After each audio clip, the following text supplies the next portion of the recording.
All right, you guys, so I'm out here working right now. Beautiful South Florida. You already know I love it out here, man. But I'm out here working. Now, as you can see, I'm not dirty, you know, nice and clean, even though we're doing the subcontracting. My guys, I just went and got them some lunch. So, I don't know if you can see that right there. Got them guys some lunch, so boom, so went and did that.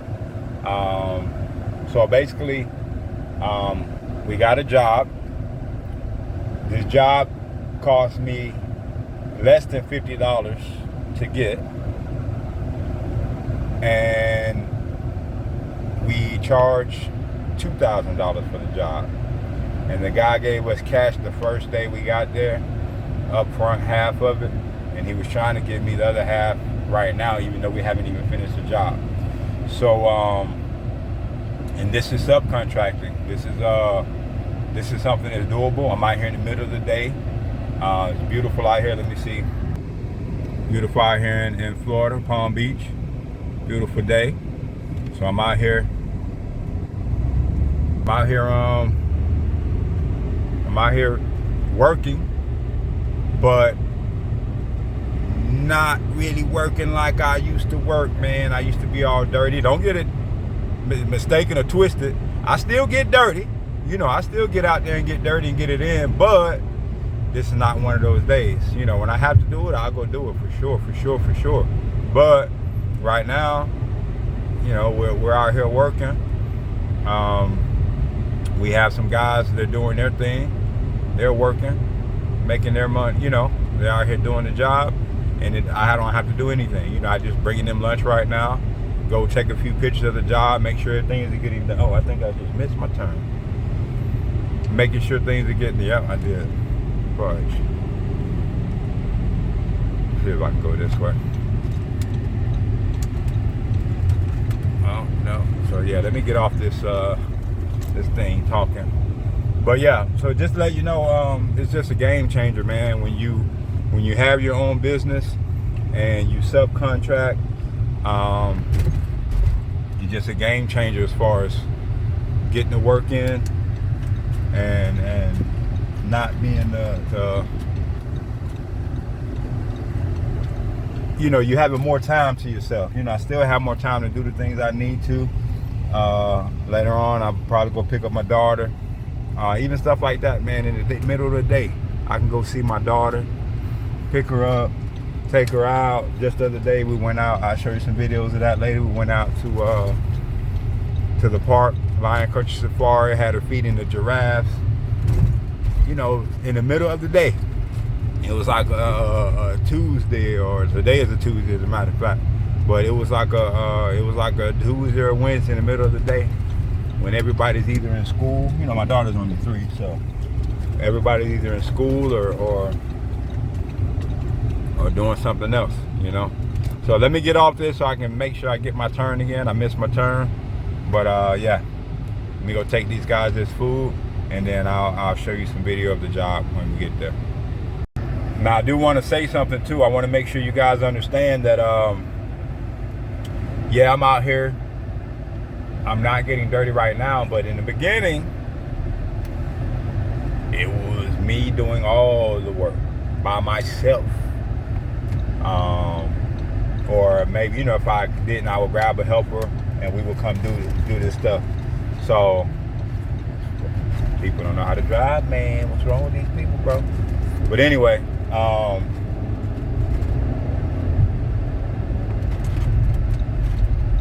so I just don't want you guys getting it confused to where you think that because you see me here making this video and I'm clean and I'm still making some money, that this is something that that just starts off like this. But going some paying $50 for a job and it coming about to be $2,000 job, I mean, it's worth it. So even at the end of the day, if I have to pay someone else to do the job, let's say we pay them $500, materials cost, let's say, another $500, you know, that's $1,000 right there. Still got $1,000 that profit.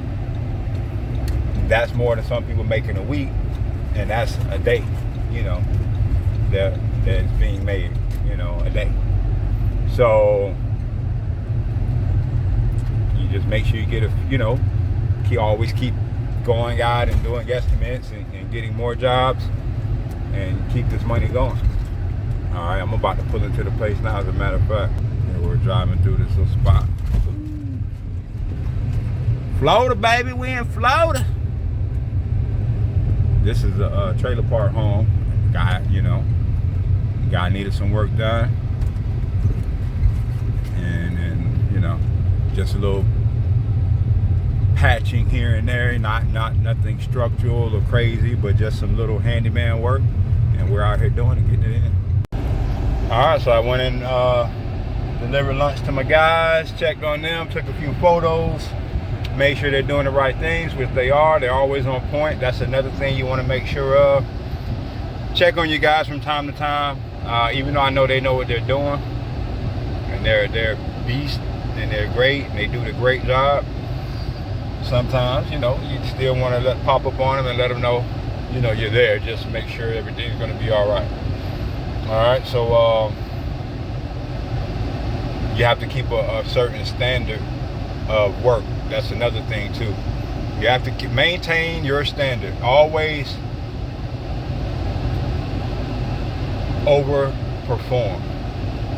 So you tell somebody you're going to do a job, you know, you're definitely going to do the job you said you're going to do, but you're going to go that extra mile every time. Do more than what you get paid for. Do more than what you get paid for. I can't tell you how important that is, because people are going to love you. They're going to tell good things about you to their friends. They're going to recommend you to their friends. And this is how we get a lot of our jobs too. And a lot of our jobs are high-end customers. Like the house we just came from, that's, you know, that was a mobile home. It's not a high-end customer, but we do mansions and big boy houses, you know, big boy homes, affluent people. And because we have quality work, you know, our job is quality. So that's a huge thing. You want to make sure you overperform, over-deliver every time you do a job. Always do more than what you get paid for. You know, you're going to make money, but do more than what you told them you're going to do. Every time. Every time. That should be your entire mode of operation, your basic. So me saying that too, your guys, you have to stay on top of your guys, man, because sometimes, even though, like I said, I know those guys are great, I've caught plenty of times where, you know, you check in on your guys and they're doing something that they wouldn't do if you were not there. And it may be a little thing. It may not be something that's going to jeopardize the job or, you know, but if I want it done a certain way, for example, I might say, okay, we're doing a job inside of a person's home, and I may say cover all their furniture, cover everything. I want everything covered. And you get there, and they may have covered some things, you know, in the immediate area, but they didn't cover all the other contents that's not in the immediate work area. I want it done everywhere. I want it done everywhere, because when you're working, little things always happen. You know, dust particles go in the air, and things get dirty, and then you're going to end up having to clean that stuff off anyway. Even that, you know, they may not even see the little dust that you see. You know, the little things. Like I say, I'm picky, bro. I'm picky as hell. I'm picky. I'm really picky. So the things that I see, I know it gets on people's nerves. You know, when I point it out, they're like, man, these people don't care about that, or I care about it. Just that simple. I care about it. Who's paying you? You know, I had one guy, and he's one of my guys. He's one of my guys, man. He's there. He works. He does his thing. But he's like, hey, bro. I told him to do something. Hey, man, didn't I tell you to cover this up or clean this? Or don't sit. Oh, that's what it was. Don't sit. He was sitting the tools on top of the people's furniture, you know, their contents. Even though their contents were covered up in plastic, I still don't want you sitting our tools on top of it. Because what if you send a hammer or something, or a screwdriver or something on top of these people's furniture, and you know it's covered with plastic, it scratches it, or it's just a bad look. Just a bad look, period. So I don't, you know, that type of stuff I don't like. So it's those little details that when you're not around, they may try to skate on. And the guy, like I said, I would tell them to do something. Hey, don't do this. But they had it up there. You know, it was actually, yeah, that's what it was. The person's put their Wii, you know, the Wii step thing on top of the dresser. You know, on top of one of their dressers. I don't care if they did it. I don't want it there. Take it down, put it somewhere else. Put it over here under the dresser. You know, that's just how I roll, bro. Oh shit, was there police somewhere? I thought I heard police. So that's just how I roll, man. I just don't like,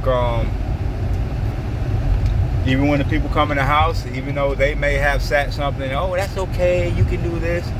Nah, nope.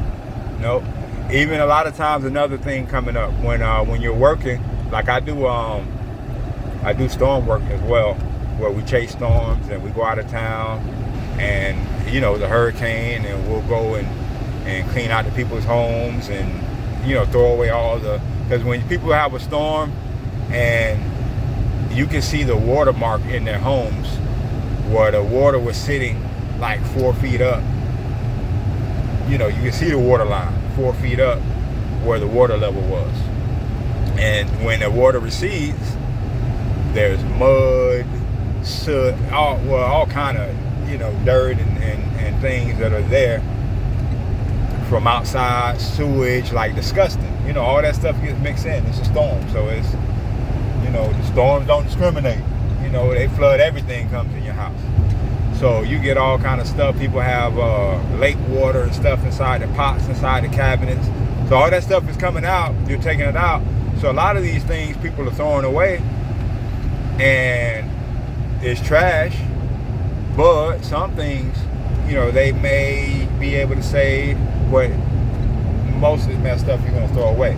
But some stuff they'll tell you, oh man, take that if you want it, take it, bro. I'm not gonna use it again. It's trash. But don't fall into that trap. Don't ever take anything that, especially if you do storm work or any work, don't take anything, even though the customer say, oh, it's okay. Do not allow your guys to do that, period.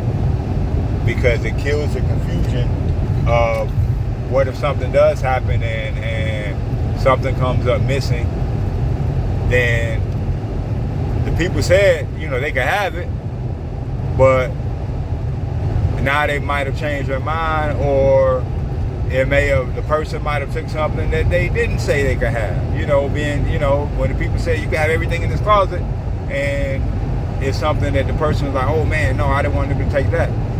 All that stuff comes back.